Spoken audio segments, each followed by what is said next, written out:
Hello everyone and welcome to the very first episode of my podcast Biznesowo po angielsku. My name is Ewa Domarecka and I couldn't be more excited to have you all here today. I hope you're in great spirits and that the new year is already off to a positive start for each of you. I think there is always something special about the new year because it's a time full of fresh possibilities, new goals, and maybe even a little January optimism. Well, I know, it's often still a bit gloomy outside. But well, I love the way this time of year inspires everyone to reflect and set the tone for the months ahead. So I really hope 2025 will bring wonderful adventures and growth to all of us. Now, speaking of fresh starts, I thought I should kick off this podcast with a quick introduction. So let me tell you a bit about myself and what you can expect here. I'm a professional English teacher with over 15 years of experience, and for the last 10 years, I have specialized in teaching business English to professionals across different industries. Teaching is my absolute passion, and it's a pure joy to help people grow their language skills in ways that support their careers and goals. So, as you listen to these episodes, I really hope you will be able to hear and feel that same passion coming through. I promise I will always try my best. I also want to say that this podcast series actually came to life thanks to my wonderful students who inspired and encouraged me to take the leap. Many of them believed I could do it, so here we are. Biznesowo po angielsku is for anyone wanting to learn relevant real-world business English. So, whether you are gearing up for a big meeting, building your profession vocab, or simply keeping up with global trends, I believe you will find something valuable here. My idea is that each episode will focus on a different topic from the world of business, economics, politics, or culture, and at the end of each episode, I will break down various aspects of business English vocabulary so that you can gain a better understanding of them. So, ladies and gentlemen, without further ado, I want to introduce you to my today's talk. I'm going to speak about someone you may not immediately associate with business. That is, Taylor Swift. Perhaps some of you are even Taylor's great fans. Well, we will explore how a global pop star like her is shaking up the business environment in many surprising ways. But before I start speaking about it, I've got a few questions for you to think about as we go along. 1. Have you ever considered how much money a single artist like Taylor Swift can generate beyond music sales? 2. How do large events like concerts impact local economies and what ripple effects they create? 3. Do you think public figures like musicians have the power to influence political decisions or even the outcome of elections? Please hold on to those thoughts as we delve into the Swiftonomy, a term coined to describe the economic power of Taylor Swift. Well, it appears that it's not just about music. It's about how her influence extends far beyond the entertainment industry, touching local economies, global tourism, and surprisingly enough, even politics.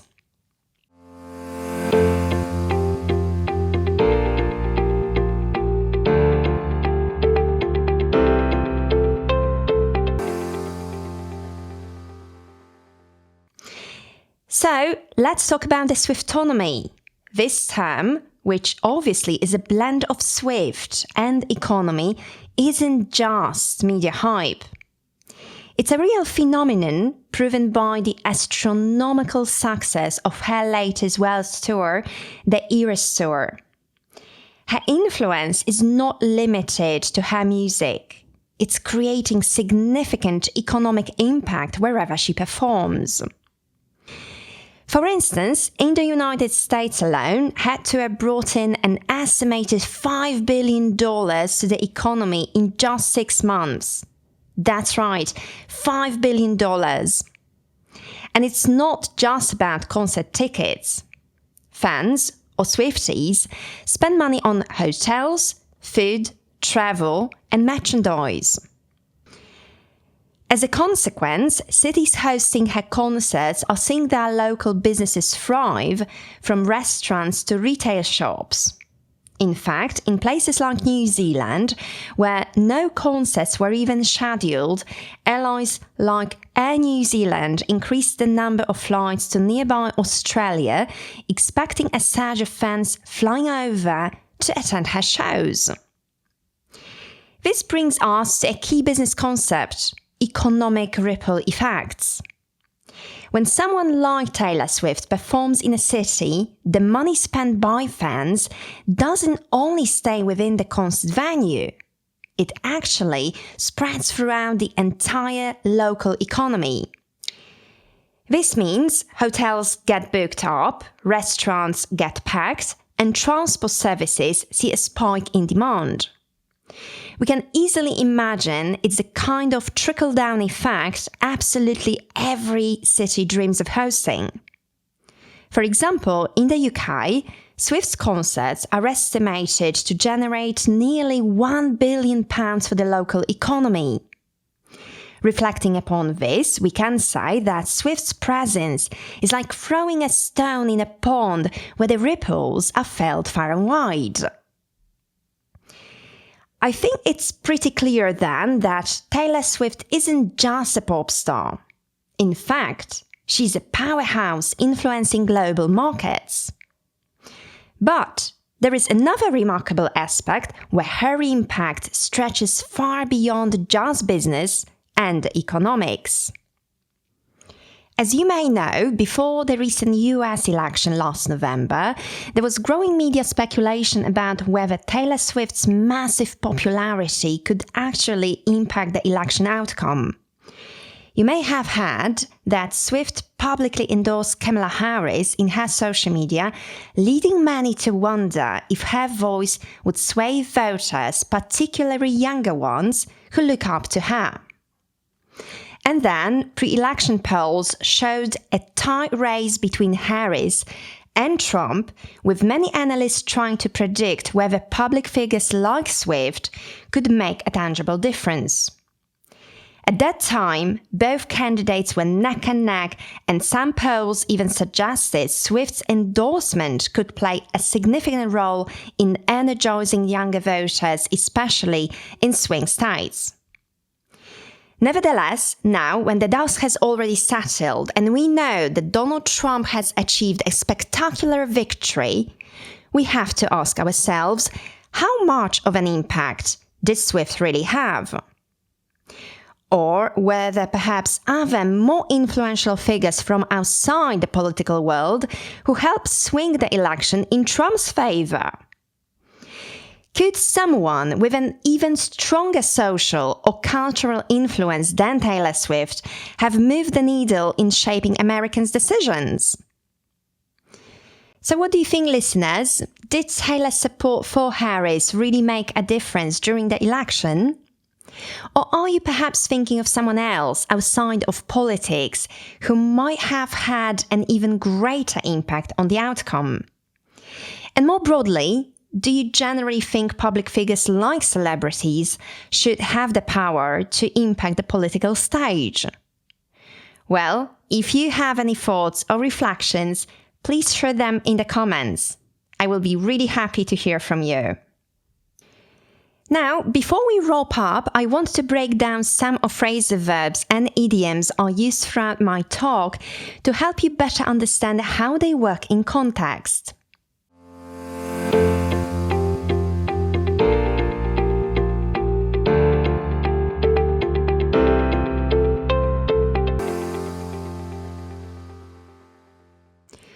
1. Ripple effect. When we talk about the ripple effect, we are describing a situation where one action leads to a series of other changes or impacts, just like when you throw a pebble into a pond and the ripples spread outwards. Now, let's think about this in business terms. Imagine a company introduces a new work-from-home policy. On the surface, it seems simple. Employees can now work remotely. But then, other things start happening. Employees save on commuting costs, spend more on home office setups, and maybe even move to more affordable areas. These changes affect local businesses, housing markets, and even traffic patterns. That's the ripple effect in action. One decision creates a chain of events in other areas. In short, the ripple effect shows how one small change in business or life can lead to much bigger, far-reaching consequences.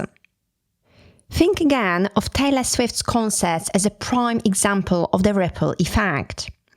The money fans spend doesn't only go towards ticket sales. It impacts surrounding businesses like hotels, restaurants, or gift shops, bringing economic benefits to the whole area. 2. Trickle-down effect. The trickle-down effect describes a situation where benefits or wealth start at the top of a system, like large businesses, and eventually flow down to smaller businesses. Picture this. A multinational corporation opens its new headquarters in a big city. At first, it's the corporation and its executives who see the big benefits. But over time, local businesses like cafes and dry cleaners near the office also begin to earn more because they are serving the new employees. That's the trickle-down effect. The idea that when the top benefits gradually trickle down to others. 3. Far and wide. This idiom means everywhere over a large area. Or even globally, it's often used to emphasize how widely something has spread or how much something is shared. So think of a company launching a new product like a smartphone. At first, it's released in a few major markets like the US or Europe. But if it is successful, the buzz grows and the product starts reaching other countries in Asia, South America, or Africa. Before long, it's being used in offices, homes, and classrooms across the globe.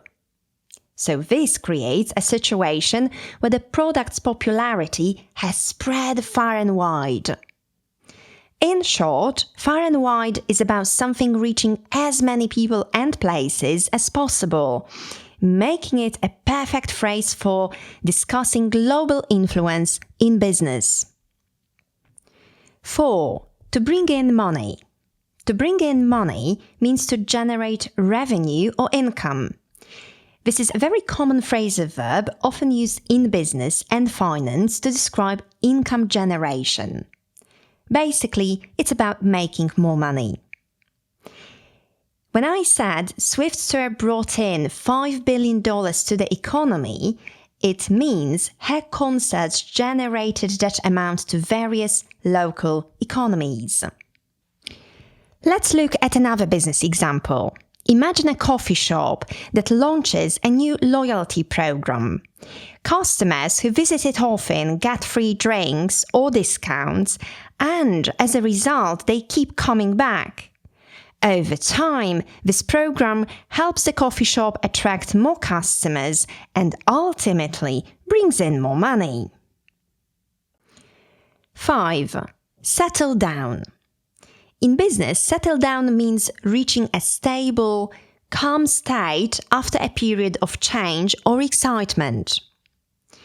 Let's think of a company that launches a highly anticipated product like a new smartphone. At first, there is chaos, lots of hype around it. You know, those long lines outside shops, supply shortages, and a flood of media attention. But after a few weeks, sales even out, demand stabilizes, and the company can focus on regular operations again. This is when things settle down. In short, settling down is about finding balance and stability after a busy or turbulent time. Example: after the initial hype around Swift's concerts, cities experience a settling down of tourism rates as the crowds dwindled. 6. Powerhouse. A powerhouse is a person, company, or organization that is incredibly strong, influential, and successful, a true leader in their field. Take a company like Apple. It's not just another tech company. It's a powerhouse in the industry. From iPhones to MacBooks, its products set trends, dominate markets, and influence competitors.